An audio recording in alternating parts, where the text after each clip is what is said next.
Okay, so my name is Dante Delagnis. I'm based in Sydney. I'm the ANZ Director of Sales for B2BGateway. Over the course of the presentation today, I expect us to take about 40 minutes or so. I'll introduce you to B2BGateway as a company. I'll introduce you to EDI and where EDI fits into the marketplace. And then I'll talk about some of our use cases, such as 3PLs, labels, online retailing, and e-commerce. Now this particular presentation is directed at MYOB Advanced, so we'll talk about the MYOB Advanced integration. Okay, but if anyone has any particular questions about other integrations, we do offer integrations to other ERP as well as accounting packages.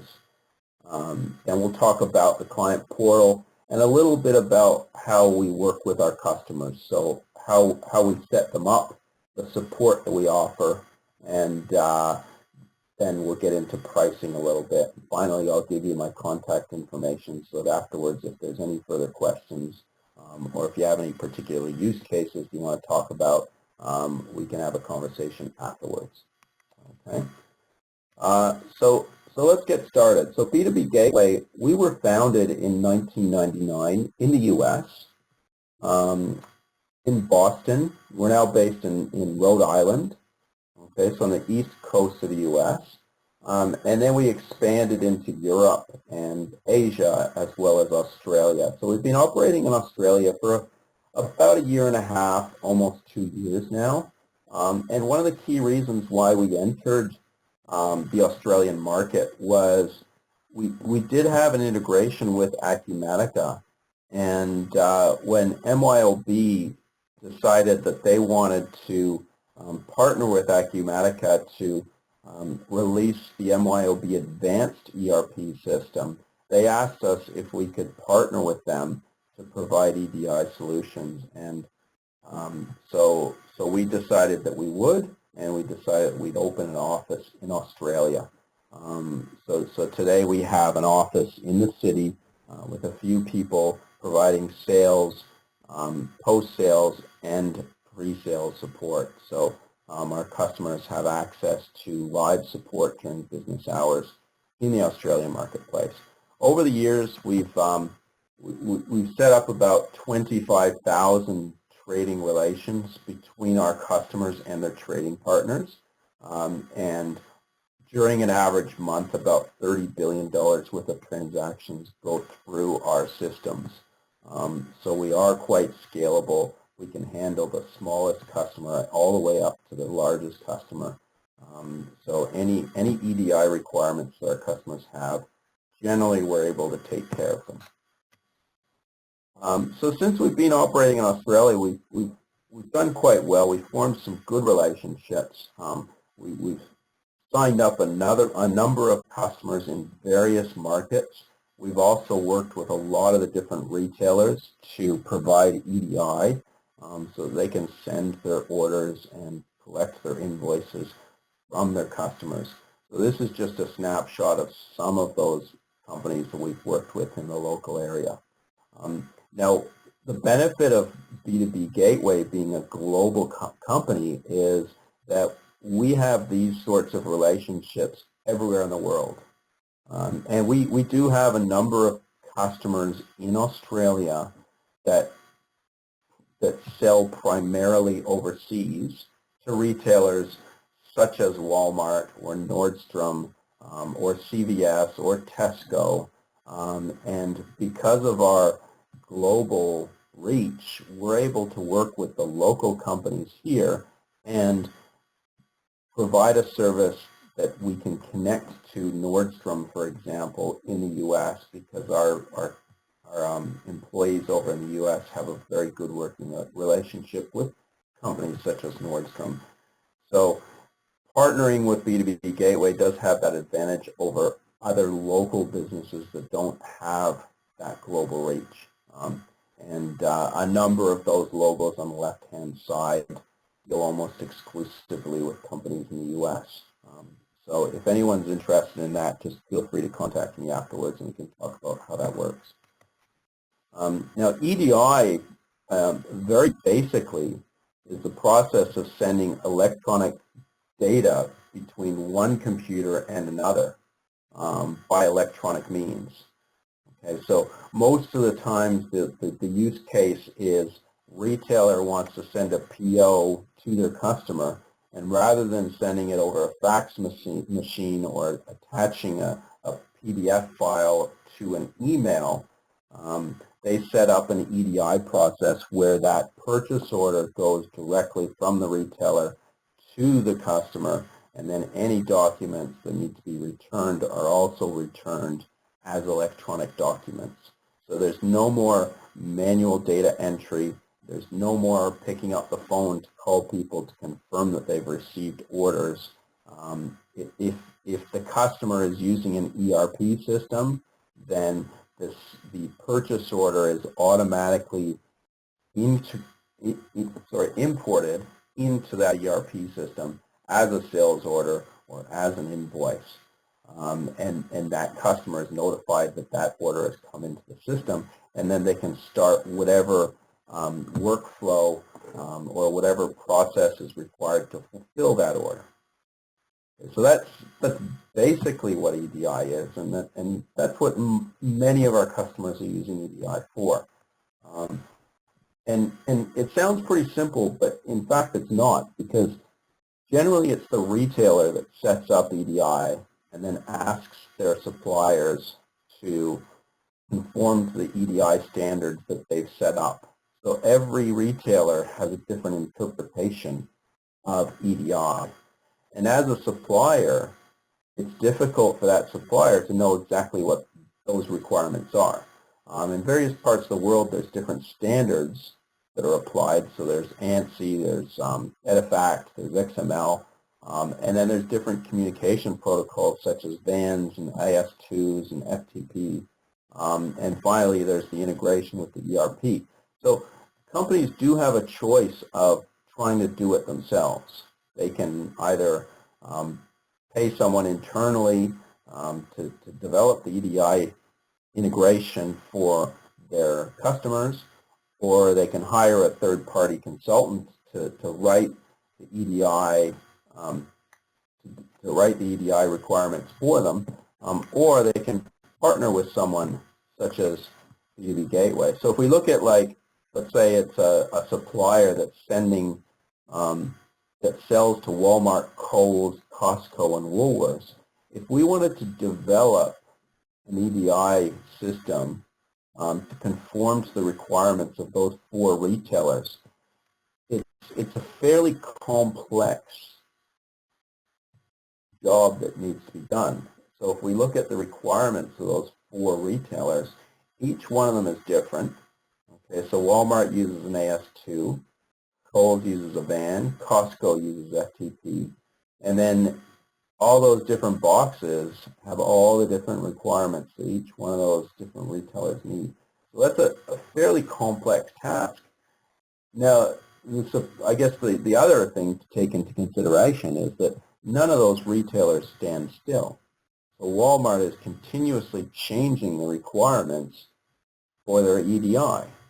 And as someone that's developed it themselves, they would continuously having to update to conform to Walmart's requirements.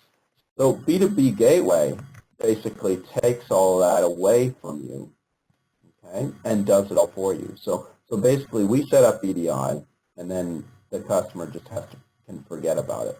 Okay, so all they have to worry about is, okay, we've got an order in the system, let's fulfill it. And let's worry about all the documents that need to go between Walmart, Kohl's, Costco, Woolworths, and ourselves. We don't have to worry about those anymore. So that's really what B2BGateway does. And we take care of keeping up to date with the standards, the protocols, the requirements that all the different retailers put on their customers. And we also take care of keeping up to date with the ERP system, so making sure that we're continuously connected to MYOB Advanced. and that those documents are flowing back and forth without problems. Okay, so I spoke about a very typical use case, okay, which is a retailer sending an order to their customer, okay, with B2BGateway in the middle there. Okay, so this is an example of some of the documents that sometimes go back and forth between the retailer and their customer. Okay, but there's a lot of other use cases as well. For example, many distributors and manufacturers these days are using 3PLs or third-party logistics to warehouse their items off-site, and that 3PL is often in the loop to fulfill the orders specifically for that customer. And so we're doing a lot of work these days with 3PL. It's actually one of our fastest growing market segments. And any customer or any manufacturer or distributor that wants us to connect to their 3PL, we can certainly do that for them. Okay, so and there's two different processes there. It could either be where the retailer sends the order directly to the 3PL fulfills it, or it could be the retailer sends the order to the customer, and then the customer decides if they're going to fulfill it and then sends the shipping instructions onto the 3PL. So we can work with either of those use cases. We can also support shopping carts, so various e-commerce platforms. So if a company is selling on Shopify or Magento or something like that, we can take the orders that come in from those e-commerce platforms and import them into the ERP system so that you can fulfill them. Okay. We also have numerous customers that are, I guess, setting up a reverse EDI, which instead of sending an order from the retailer to the customer, which is our customer, is sending orders to their factory or their suppliers for stock replenishment.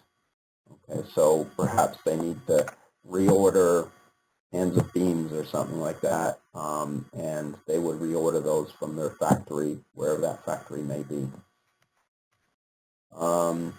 Now more and more, and there's a lot of talk these days about online retailers. I'll talk about that a little bit more when later on in the presentation, because Amazon is coming to Australia, and there's a lot of companies that are getting ready for it, and us being in other parts of the world, such as the US and the UK, we have a lot of experience working with Amazon, so we can certainly help any distributors or retailers who want to gear themselves up to take advantage of what's happening with Amazon coming here. And finally is financial institutions. So we can integrate with financial institutions who might be loaning the customer money. Okay, so anyone that wants to talk about that, I'm not covering that in this presentation, but it is something that's starting to enter into what we do from time to time. Okay, so I'll talk a little bit more about each of those different industry segments. 3PLs, what we can do with 3PLs is we can send warehouse shipping orders and warehouse shipping advice between MYOB Advanced and the 3PL. So when an order needs to be shipped, we can send those shipping instructions to the 3PL and vice versa. Now, when it comes to shipping to some of the larger department stores or retailers that have distribution centers, many of them require labels on the cartons. So the labels on the cartons inform the retailer or the DC where that carton is supposed to go and what's inside it. So for example, if you're shipping to Coles, Coles will have a DC in New South Wales and another one in Victoria. And when you ship to that DC, that label will have the instructions in terms of what store that carton is supposed to go to. So a lot of the retailers have requirements for these labels. We can automate the process of creating those labels for customers. We can make them available either to the warehouse or to the 3PL. All they have to do is print them. So that's part of the setup process if required. We will set up the labels and make them available for the warehouse to print so they can put them on the cartons and conform to those requirements. So a little bit about online retailers. Okay, online retailers are becoming more and more popular as distributors and manufacturers are looking for more ways to sell and more ways to increase their revenue. Amazon is huge in the U.S. It's huge in Europe. They've announced that they're going to be opening shop here. Today they only sell books in Australia, but fairly soon they'll be operating in Australia just like they do in other parts of the world. So I wanted to cover Amazon just for a little bit because there's different ways to sell to Amazon. Okay, the main two are the ones called Vendor Central and Seller Central. So Seller Central is very similar to eBay, where you list your items, someone buys the item, and then it's up to you to fulfill that item. So there's no Amazon warehousing involved, there's no Amazon logistics. They're simply processing that order for you, taking a cut, and then sending it on to you. Vendor Central is the one that everyone's, I guess, excited about or worried about, however you want to look at it. The Vendor Central is where Amazon has a warehouse. They purchase and they store your items and they on-sell them to the consumer, much in the same as a retailer does. So that's the one that if you're a retailer, you should be worried about, because they will be coming into Australia and they will be competing with the retailers selling through Vendor Central. The reason it's so popular in the U.S. is because you can get Amazon Prime memberships. You can pay $10 a month. It includes free shipping, and anything you buy on Amazon, you get shipped within 1 or 2 business days for free if you're a Prime member. And yeah, their scale is just so large that they're able to offer pricing that no one else can match. So they're really disrupting the retail landscape in the U.S. currently, and they probably will do the same here. Now, to sell on Vendor Central, there's a lot of requirements, and you definitely need to be EDI capable. You need to have full-time visibility into your inventory, and you need to be able to fulfill orders rapidly. Otherwise, you get kicked off. So this is a great opportunity for companies to invest in ERP as well as to invest in EDI. And so if you look at that flow chart there, that's not just a simple EDI flow chart. There's a lot of requirements there. B2BGateway has been doing a lot of work getting companies onto Amazon and other parts of the world. We have experience, so we are going to be getting ready to help people in Australia to get onto Amazon as well. And we have experts in other parts of the world that will be assisting with that. Okay, so a little bit more about e-commerce platforms. We can support various e-commerce platforms such as Shopify, Magento, BigCommerce, Illusion, 3D Cart, where if a company is selling on any of those e-commerce platforms, as the orders come in, we can push them to MYOB Advanced and vice versa. Once the orders get dispatched, we can send the shipping advice back to the e-commerce platform so they can inform the customer that it has shipped. Now, the other thing that often is required with e-commerce is inventory reports. So if you're selling on Shopify, for example, it's important that you notify customers when items are out of stock or when they're getting close to being out of stock so that Shopify knows not to sell them anymore. Okay, you generally don't want to try to sell to people if you don't have stock and then have to inform them afterwards, sorry, we can't fulfill your order, or sorry, you're going to have to wait 4 weeks for what you just bought. And so we can take the inventory information that's stored in MYOB and push it to the e-commerce platform so that you can have regular stock updates on that e-commerce platform. Okay, now we've built an integration to MYOB Advanced. Okay, so what that means is that inbound documents such as purchase orders are imported into MYOB Advanced real time. Okay, so generally within a couple of minutes of the retailer releasing that PO, it's imported into MYOB Advanced. And outbound documents such as invoices and ASNs are sent out at a scheduled interval. Okay, and we can control that scheduled interval. So I think by default it's daily, but customers that want that more frequently, we can certainly set that up as being twice a day or 4 times a day, whatever they feel they need. So this means that there's no more rekeying in of data, there's no more errors involved with keying in the data, and those documents, the purchase orders, are there right away, so you can start acting to fulfill them as quickly as you need to. Now the other key thing about this, we do get this question a lot, is that when these orders come in, we can set it up where someone will receive an email as well. Okay, so if they're not always logged into MYOB Advanced, but they do want notifications that an order has come in, they will get an email delivered to their inbox saying that there's a purchase order from Woolworths, please go and fulfill it.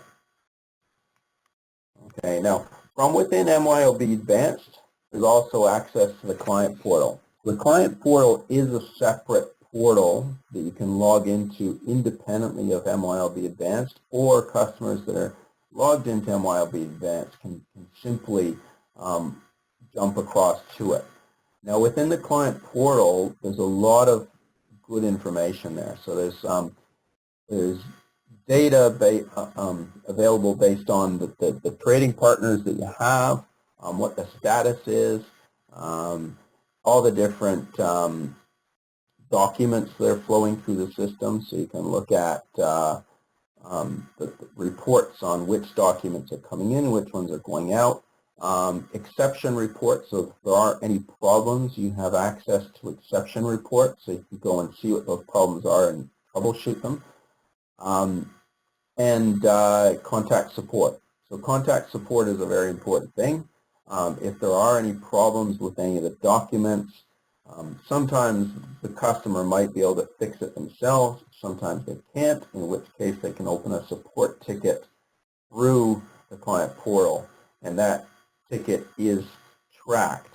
Now, the reason we actually prefer our customers to use that rather than picking up the phone, the reason being is we offer 24-hour, 7-day support,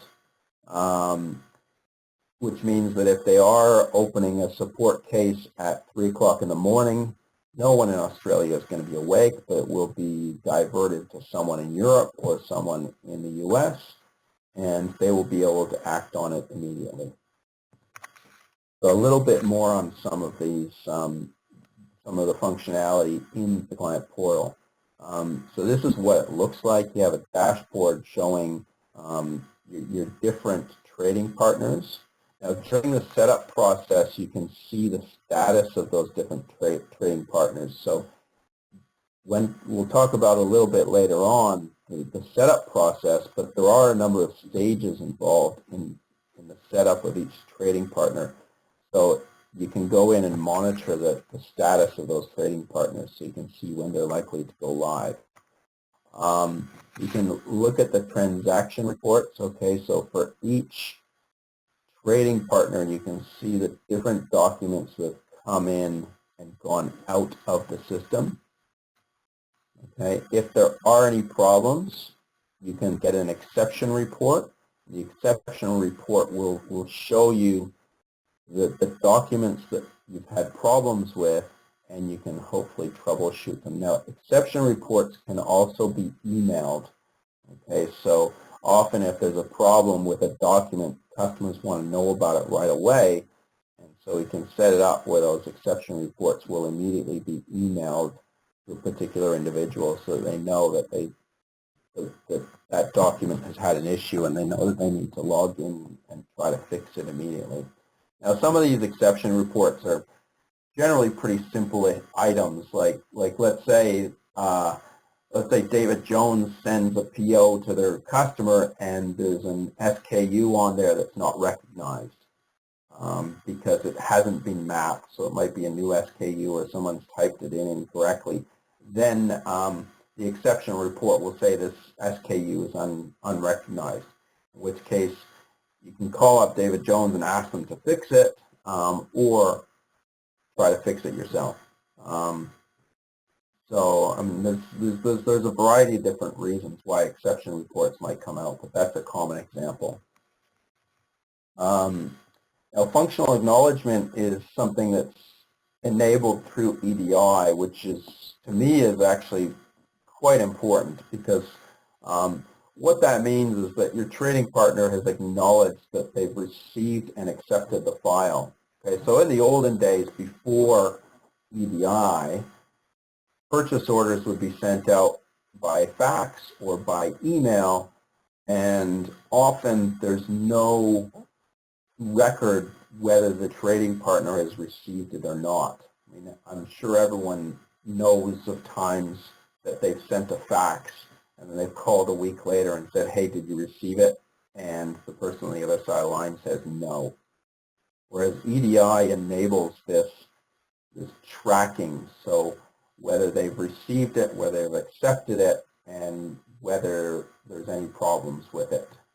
Okay, so and many of the retailers require it. So we set that up if it's required as part of our setup process. Okay, so we'll talk a little bit now about the setup process and our support. Okay, and the process we go through for customers that want to do business with B2B Gateway. Okay, so the first step is we sign a contract. Okay, once a contract is signed, we assign a dedicated setup team to the particular customer. Okay, and that setup team is managed by a project manager.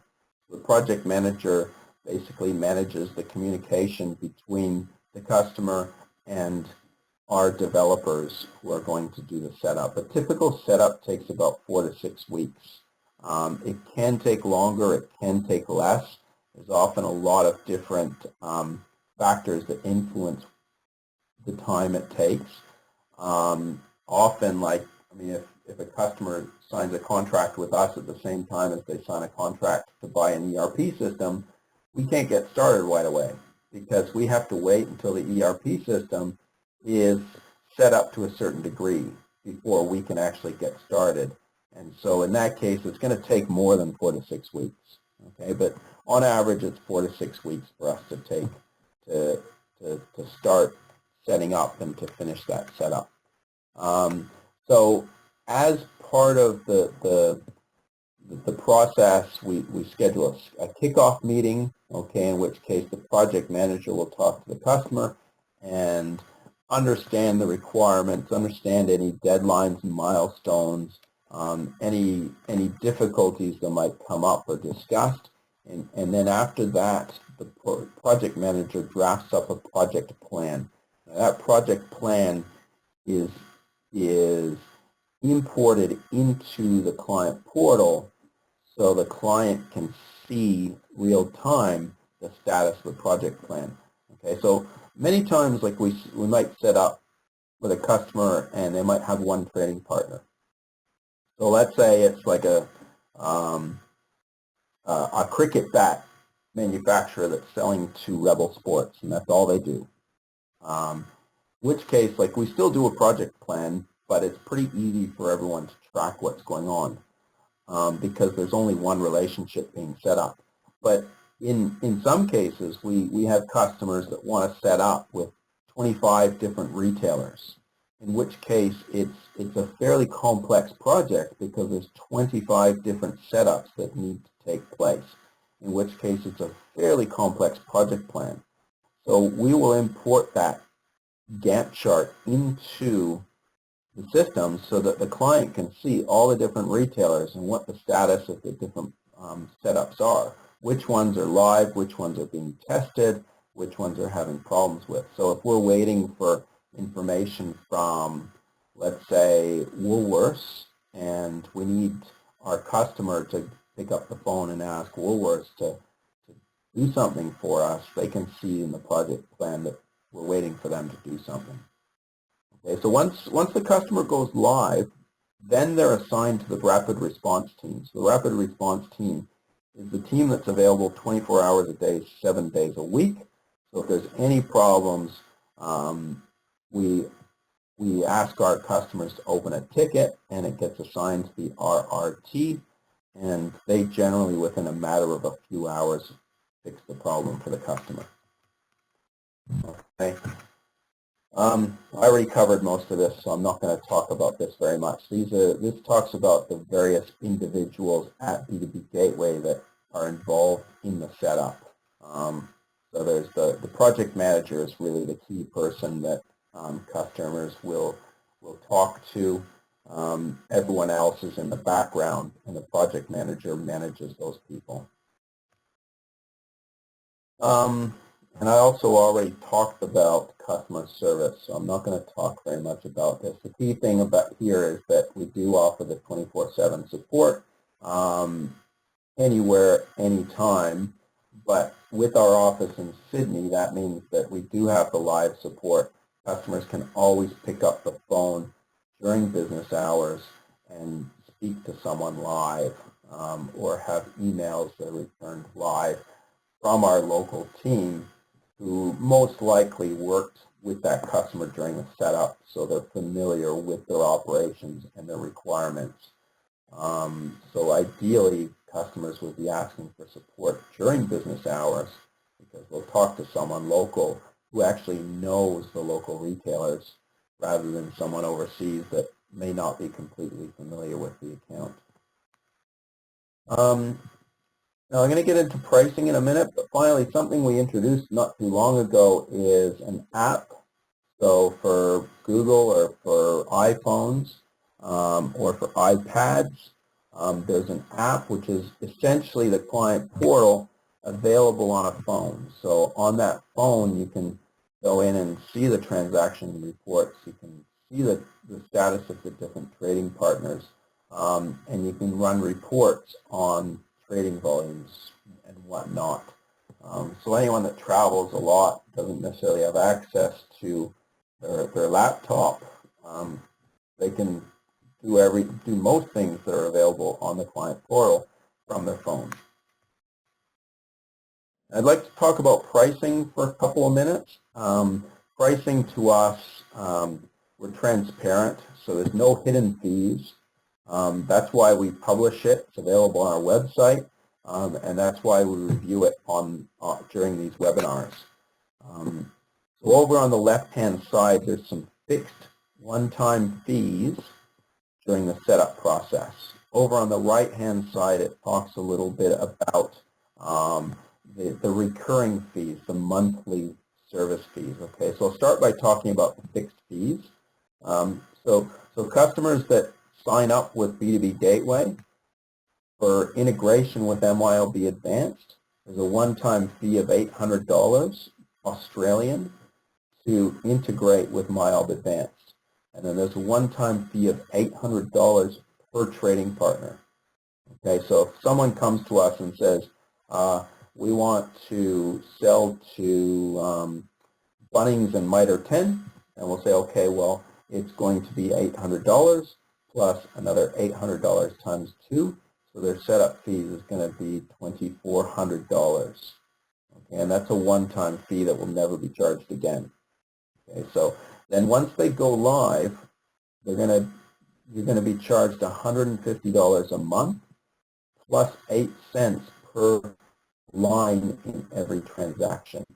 Okay, so the service fee covers any changes to the system. So if you're trading with Bunnings and one day Bunnings decides to change their document standards or change the number of documents that are required for EDI customers, we'll make those changes without charging the customer.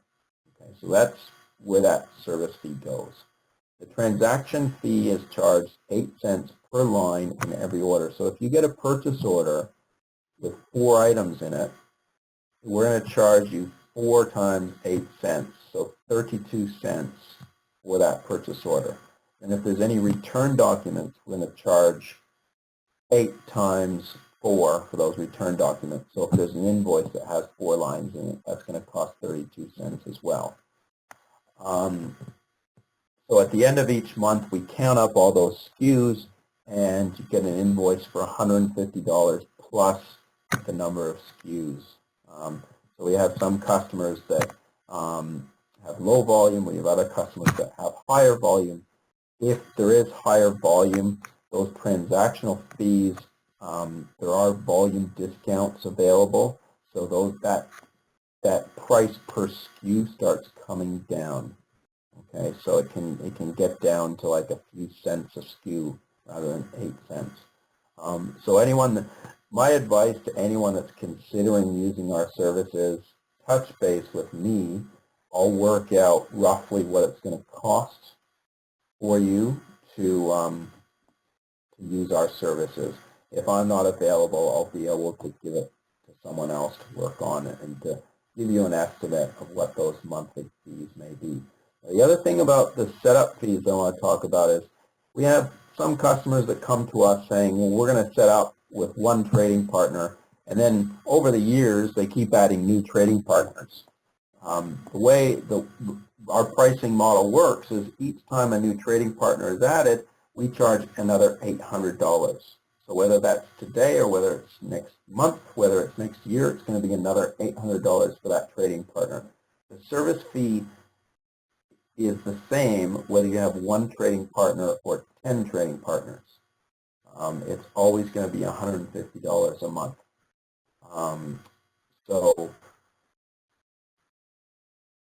So yeah, excuse me.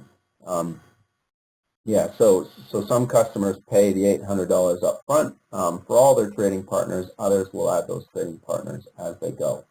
So we've designed this pricing to leave the barriers of entry as low as we can, because, I mean, some customers sign up with us and all they have to pay is $1,600, and then once they go live, then they start paying a few $100s a month, rather than a huge upfront fee.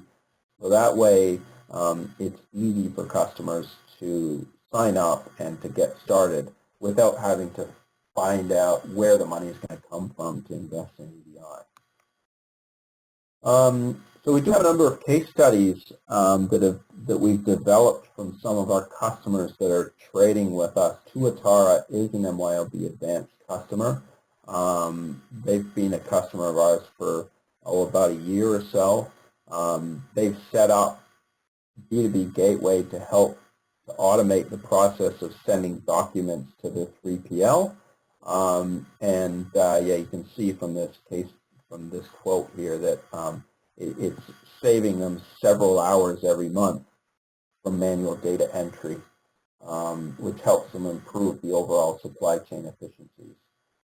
And we do have a number of other case studies as well, very similar to this, where it's a common thing customers say, is that we're saving them lots and lots of time. I know of one particular customer that's saving 2 days every week from manual data entry, just from going live from trading with Kohl's. Anyway, that's all I had to present today. Your microphones are live, so if you do have any questions, just feel free to speak up. Otherwise, enter them into the chat window, or if you prefer, my email address and my contact details are, oops, that's gone, are on the screen here. Okay, so take note of my contact details, and you can either call me afterwards. If you're in New Zealand, that's a +61 417 instead of just 0417. I do have a question here. Where are the labels generated within MYOB or your portal? Good question. So the labels are generated within our system, and they're available within a tool that I have not covered, which is the warehouse support site. The warehouse support site is another portal. It's available through the client portal, so you can link through to it, or you can provide a separate login. The reason why it's a separate portal is in the case of a 3PL, you might not want to give them complete access to everything, and so we can set up the warehouse support site to only give them the sales orders, the shipping instructions, and the labels that they need to get. So they can log into that warehouse support site, download the order, download the documents for the order, and then process them. Okay, and those labels are PDF files. Hope that answers your question. If not, please ask again. Okay. Any other questions? Okay. Well, there's no further questions.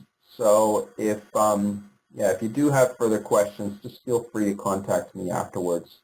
I'm always available. I'm in Sydney. You have my email address. If I'm not available, there's others within the business that will certainly be able to help you out as well. Okay. And if you have any particular client needs, any questions from your clients, any scenarios you want us to look at, feel free to reach out. Okay. Thank you very much, and have a good rest of your day.